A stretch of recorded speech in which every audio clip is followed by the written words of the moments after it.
The trap was set. Last one and then home. The rusting hulk was long and thin. It had come down close to the Caul, and years of storms had wrought brutal devastation, broken-backed, skin-pitted, holed. She gave the rocket a wide berth. Hairs rose on the back of her neck, that uneasy feeling of not being as alone as you had thought. She still trusted her senses. Some of her fellow penitents called that a weakness, but in her former profession it had been her strength, watching, listening, sniffing out evidence. Of course, none of it had helped here. Ghosts left no traces. Pausing, she peered closer at the ship's carcass. Out of a dark hole in its base, a white face stared back at her.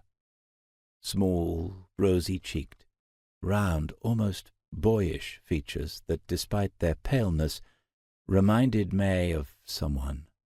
The same someone who'd damned her to this planet. Neither of them moved for a time. The face disappeared, and a short while later a little girl emerged from behind the ship. She wore a red coat and red boots. The coat toggles were undone. Under the coat was an odd ankle-length green dress with buttons down the front from collar to hem. The girl had long, straggly, chestnut hair, and about her mouth and grey eyes there was a cool blankness. She stood stiffly, arms at her sides, as if chilled. She didn't move, only stared.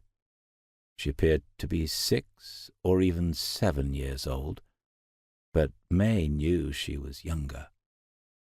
May looked around but could see no sign of Magellan, her father.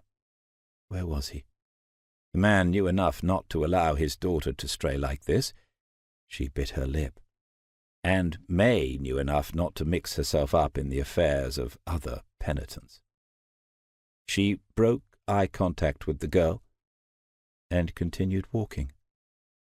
After 100 meters she turned and saw that the girl, her name was Siofra, was following, stumbling over the pebbles.